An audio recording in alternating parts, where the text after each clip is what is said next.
ஒரே மேடையில் 15 பெண்கள் 30 பெண்கள் 30 ஆண்டுகள் இடம் பத்தாது, மேடை மேல பத்தாது, பிரிச்சு விட்டுருவோம், 2ஆ பிரிச்சு விட்டுருவோம். சவால் விட்டுறதுக்கு நாங்க ஜெயிச்சு காட்டுறோம். பெண்கள் மட்டும் சவுண்ட் கொடுங்க, ஆண்கள் கிடையாது. பெண்கள் மட்டும் சவுண்ட் பத்தலையே. என்ன வேலாச்சியர் வம்சத்துல பிறந்து சவுண்ட் பத்தலையே. இப்ப பாருங்க இவரு சிங்கா மறுக்கண்டு இருக்கு. வேலாச்சியர் சவுண்ட் பத்தலையே, பத்தல. ஒரே மேடையில் 2ஆ பிரிச்சுட்டேன். தமிழ்நாடு கேரளாவுக்கு இருக்கு. ஏன்னா எல்லாரும் ஆட முடியாது. பெண்கள் நீ லவ் பண்ணாலும் கரெக்ட் பண்ணாலும் இதுவரை ஜல்லிக்கட்டு வடமஞ்சட்டு ரேஸ் குதிரை வந்த தீர்ப்பு என்ன இருக்கு? ஓகேவா? யார் ஜெயிக்கிறாங்களோ அண்ணாமலை இளைஞரணி சார்பாக ரூபாய் 15,000 யாருக்கு? காலமாடா அச்சு மாடா? ஆனா பெண்ணா? ஆண்கள் ஒண்ணு மேடை உடையணும், இல்லைன்னா நீங்க திறமை ஜெயிக்கணும். பெண்கள் நீங்க ஜெயிச்சிருக்க பாருங்க. பெண்கள் பெண்கள் மட்டும் கைச்சிருக்க பாப்பா. சவுண்டோட கத்துக்க. என்னங்க அது 100 நாள் நடக்குதுயா? சவுண்டோட கத்துக்க. இந்த மாதிரி எங்க ஆண்களுக்கு லைட்டா வைக்கிற தலைவா. ஒரே மேடை தீர்ப்பு யாருக்கு? நம்ம டிஜே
தலைக்கு 100 ஜெயிச்சாலும் 100 ஜோமா ஜோமா உட்காருங்க ஏமா எது மூலமானக்கா குடும்ப கடை வந்து பண்ணிருக்க உட்காருமா டேய் நீ ஆம்பளை பொம்பளை எங்கிட்டு போ உட்காருங்க எல்லாம் உட்காருங்க உட்காருங்கப்பா ஏப்பா சரி ரெண்டுமா உட்கார் டக்கு டைம்ல உட்காருங்க சோறு விடுறோமா இல்லையா எங்க ஊர் சிவகங்கை சீமா யார் வந்தாலும் சாப்பிடதான் சொல்லுவோம் சாப்பிடவும் சொல்லுவோம் சாப்பாவும் கொடுப்போம் என்ன தலைவா கரெக்டு தானே தமிழ்நாட்டிலே முக்கியத்துவம் கொடுக்க பெண்களுக்கு ஏன் இப்படி உட்காந்துருக்கீங்க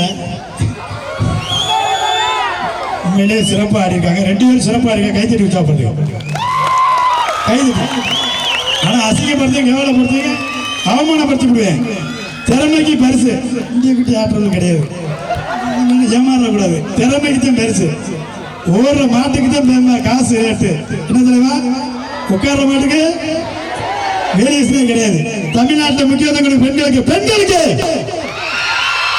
பெண்களுக்கு இப்ப பாருங்க ஆண்களுக்கு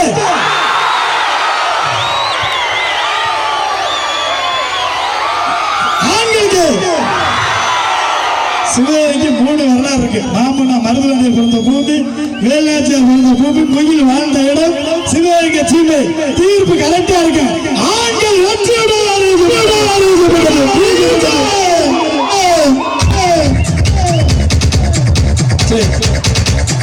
இவரு